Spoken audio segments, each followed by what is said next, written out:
हर Mahadev everyone. आप सभी का स्वागत है दीप्ति भक्ति सागर चैनल में। फ्रेंड्स, आज की वीडियो में जानेंगे नाग पंचमी की घर पर किस तरह पूजा कर सकते हैं और नाग पंचमी कब है, क्यों मनाई जाती है, नाग पंचमी की पूजा कैसे करें। तो जानिए, नाग पंचमी नाग देवता और भगवान शिव को समर्पित है और नाग पंचमी 29 जुलाई मंगलवार को मनाई जाएगी। और नाग पंचमी की पूजा आप किसी भी जगह कर सकते हैं, किचन में या आंगन में।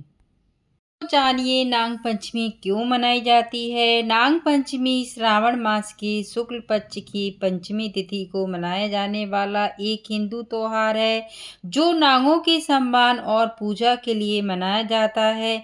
यह त्योहार मुख्य रूप से नागों के प्रति सम्मान व्यक्त करने और उन्हें नुकसान से बचाने के लिए मनाया जाता है। साथ ही यह भी माना जाता है कि इस दिन नागों की पूजा करने से भगवान शिव की कृपा होती है। और अगर किसी की भी कुंडली में काल सर्प दोष होता है तो काल सर्प दोष से बचने के लिए उपाय जैसे कि नियमित रूप से भगवान शिव की पूजा करना, महामृत्युंजय मंत्र का जाप करना और नाग पंचमी के दिन नागों की पूजा करना।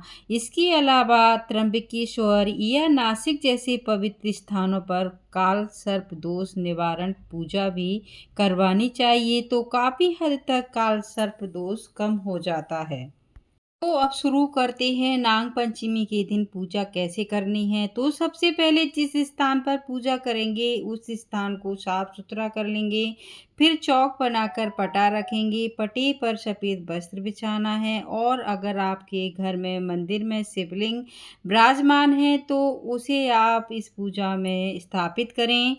तो देखिए, मेरे यहाँ पर जो शिवलिंग हैं उन पर नाग देवता विराजमान हैं, तो मैं इस पूजा में उन्हें विराजमान करती हूँ ताकि नाग देवता की पूजा हो जाए नाग पंचमी के दिन। और इसके अलावा हमारे यहाँ नाग देवता बनाए जाते हैं। नाग पंचमी पर अगर आपके पास मिट्टी है तो आप मिट्टी के भी बना सकते हैं। हमारे यहाँ आटे के बनाए जाते हैं और दीवार पर भी बना सकते हैं।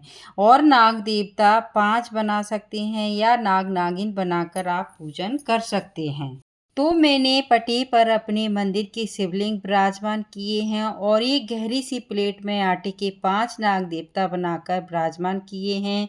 और अब हम थोड़े से चावल पटे पर रखेंगे, दीप रखकर प्रज्वलित करेंगे।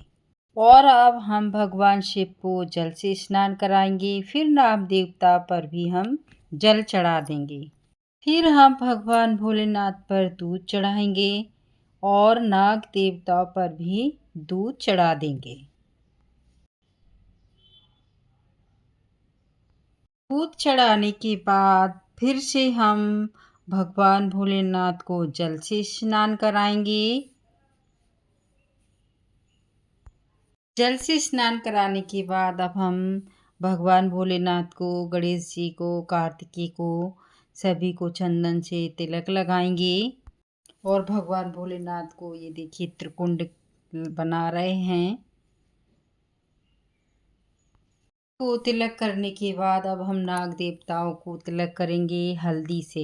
हल्दी से तिलक ज़रूरी है नाग देवताओं का। और आप चाहें तो हल्दी के ऊपर रोली से भी तिलक लगा सकते हैं, लेकिन हल्दी का तिलक बहुत ज़रूरी होता है और बहुत ही ज़्यादा महत्वपूर्ण भी होता है। अब तिलक करने के बाद हम भगवान भोलेनाथ पर चावल समर्पित करेंगे। नाग देवताओं पर भी चावल समर्पित करेंगे।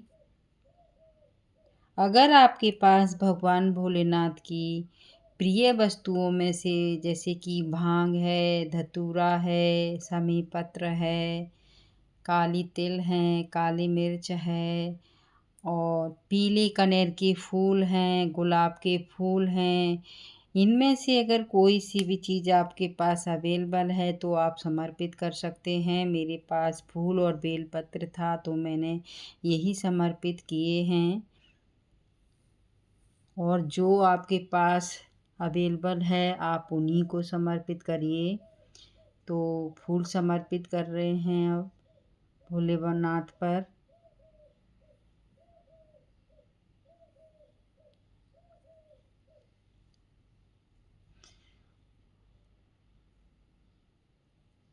और नाग देवताओं पर फूल ज़रूर से ज़रूर समर्पित करिए, क्योंकि नाग देवता है ना, उनको खुशबू बहुत ज़्यादा पसंद है। इसलिए नाग देवता पर तो फूल अवश्य ही समर्पित करिएगा। अब हम नाग देवता पर फूल समर्पित कर रहे हैं। फूल समर्पित करने के बाद नाग देवताओं पर वस्त्र के रूप में कलावा समर्पित करेंगी। फिर भगवान भोलेनाथ को वस्त्र का भाव रखकर कलावा समर्पित कर देंगे। कलावा समर्पित करने के बाद अब हम भोग लगाएंगे। तो नाग देवताओं का भोग दूध है, और मिठाई में आप कुछ भी ले सकते हैं। जो आपके घर में पकवान बने हैं, मीठा बना है, आप उसी मिठाई का भोग लगा सकते हैं। नहीं तो आप बाज़ार की मिठाई भी मंगा सकते हैं। लेकिन हमारे घर घर पे परंपरा है कि आज के दिन गुड़ का भोग लगाया जाता है और दूध का। तो मैं यहाँ पर दूध और गुड़ का ही भोग लगा रही हूँ, और धूप बत्ती दिखा दिए हैं भगवान भोलेनाथ को और नाग देवता को। अब हाथ में थोड़े से चावल लेंगे, या फिर चावल नहीं तो आप फूल भी ले सकते हैं। नाग देवताओं की कथा सुनेंगे, कथा पढ़ेंगे। कथा पढ़ने के बाद पूरी होने पर जो भी अपन चावल हाथ में लिए थे वो नाग देवता पर समर्पित कर देंगे। अब इस तरह से हमारी पूजा पूर्ण हुई, और अब हाथ जोड़कर नाग देवताओं से पूजा में रही कमियों के लिए क्षमा याचना करेंगे, और अपनी मनोकामनाओं को पूर्ण करने के लिए नाग देवता और भगवान भोलेनाथ से प्रार्थना करेंगे। इस तरह से हमें नाग पंचमी की पूजा करनी है।